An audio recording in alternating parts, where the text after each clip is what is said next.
Bonsoir, nous sommes ravis d'être parmi vous aujourd'hui et puis d'avoir nos partenaires dans le cadre de cette réunion annuelle. Alors nous avons discuté essentiellement des différentes initiatives que nous menons par rapport à l'autonomisation des femmes, par rapport au développement de la représentativité des femmes dans le secteur du tourisme et qui est pour nous un focus majeur. Nous avons discuté bien évidemment des chiffres records que nous avons vus cette année, donc une année qui a été absolument exceptionnelle en 2024 pour nous chez Intrépide et où l'on a vu donc une évolution de plus de 70% par rapport à nos niveaux de pré-pandémie. Et bien évidemment, nous devons nous préparer pour tout ce qui arrive. Nous voyons déjà une croissance de 58% des réservations pour le Maroc par rapport à la même période l'année dernière, ce qui est exceptionnel. Et pour ça, bien évidemment, nous avons besoin donc du soutien de l'intégralité de la chaîne touristique pour continuer d'assurer ces voyages immersifs, ces voyages d'aventure immersifs très proches des communautés locales. Et donc notre équipe de guides est en grande croissance. Chaque année, nous recrutons un certain nombre. Nous venons d'avoir une promotion de 40 nouveaux guides qui ont rejoint nos équipes, ce qui nous mène à 160 guides actuellement. Bien évidemment, la représentativité des femmes reste un focus majeur pour nous. C'est de mieux en mieux. Les femmes sont de plus en plus présentes dans la profession.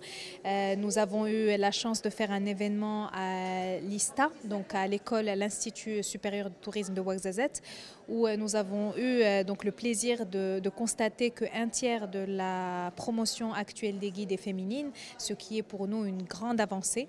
Et donc nous souhaitons bien évidemment continuer ensemble bien sûr toutes les démarches pour pouvoir continuer d'augmenter la représentativité des femmes dans le domaine. Donc le Mondial 2030, bien évidemment, il va apporter un certain nombre d'opportunités, mais un certain nombre aussi de challenges. Et il faut bien sûr qu'on soit prêt. Il y a énormément donc de projets qui sont lancés par le ministère du Tourisme, par la Confédération nationale du tourisme, pour pouvoir justement encourager des initiatives d'investissement et de développement. Donc il faut continuer, il faut s'assurer que que les prestataires suivent, que la chaîne de valeur suive et qu'on le fasse de la façon bien évidemment le plus durable et le plus responsable. L'idée étant que nous développons la destination pour un futur lointain et pas uniquement pour l'échéance du mondial et que ça rentre bien évidemment dans le cadre d'un développement durable de l'intégralité du pays et de la destination. Les défis, bien évidemment, il y a des défis d'attractivité des métiers du tourisme. Donc, nous avons besoin d'avoir de plus en plus donc, de jeunes talents qui choisissent de faire carrière dans les métiers du tourisme. Nous voyons qu'il y a un essor depuis la pandémie grâce à tout le travail qui a été mené localement de la part des différentes instances donc pour la promotion des métiers. Mais il faut continuer. Il faut qu'on puisse attirer de plus en plus de jeunes dans ce métier. Il faut qu'on attire de plus en plus de jeunes formés et qu'on s'assure que les formations soient aussi de qualité, qu'on puisse continuer à développer et à élever le niveau des formations qu'on a, qu'on travaille de plus en plus et qu'on développe de plus en plus de stages immersifs parce que notre métier est un métier de service, c'est un métier de pratique, donc il faut qu'on puisse intégrer de plus en plus de pratique dans la formation des étudiants pour s'assurer que ces jeunes-là soient prêts donc, pour ces échéances. Pour moi, c'est le défi majeur.